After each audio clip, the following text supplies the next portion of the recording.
As the U.S. Department of Education investigates Baltimore City Schools over alleged incidents of anti-Semitism, community members are speaking out. They're critical of the complaint filed by the Anti-Defamation League, arguing City Schools has created a hostile environment for students. Fox 45 Jessica Babb showing us the controversy. She joins us live with the very latest. Jessica.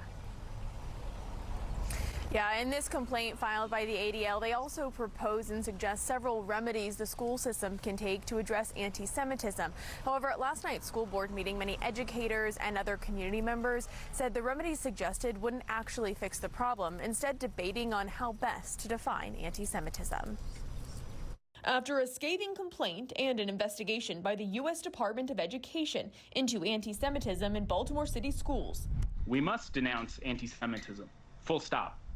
At the same time, I am deeply disturbed by the ADL complaint against City Schools. Community members are speaking out in full force, dominating the public comment at Wednesday night's school board meeting. Do not allow the ADL to bully us into putting its political agenda above the well-being of all of our families. The complaint, filed by the Anti-Defamation League, alleges serious incidents of anti-Semitism, with students making hateful comments and a teacher directing Nazi salutes. We talked with that teacher, Patrick Ore, back in August. City Schools says he isn't in the classroom for the start of this year. Someone misunderstood that there's a difference between a Roman salute and a Nazi salute. When I ended the lesson, it ended with the point that before it was Heil Hitler, it was Hail Caesar. The ADL's complaint says the school system's failure to stop anti-Semitic harassment and discrimination has created a pervasive and hostile environment for Jewish students.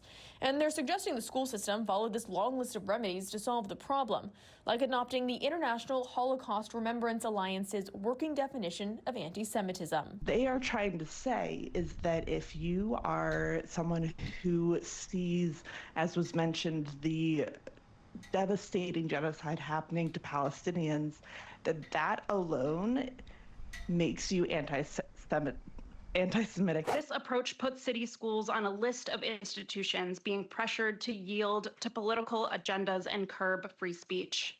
This doesn't protect Jewish students or me as a Jewish staff member here. It weaponizes our identity. While community members and educators instead want the school system to adopt a different definition of anti-Semitism. So the definition that the ADL is proposing, this IHRA definition, is widely accepted, worldwide, widely accepted. Here in the United States, the State Department has been using it for nearly 2 decades now. Howard Libet, the executive director of the Baltimore Jewish Council, says, I believe both definitions that are being, that both the IHRA definition and this other definition that parents are pushing for, they do draw a distinction between legitimate criticism of the State of Israel and anti-Semitic criticism of the State of Israel. I think the IHRA definition is a tougher definition, carefully crafted definition that acknowledges it's okay to criticize the actions of the Israeli government. It's just not okay to use anti-Semitic tropes or to hold Israel to a standard that you wouldn't hold any other country. That's where you cross the line into anti-Semitism. In response, City Schools has reiterated they reject anti-Semitism and hatred in any form.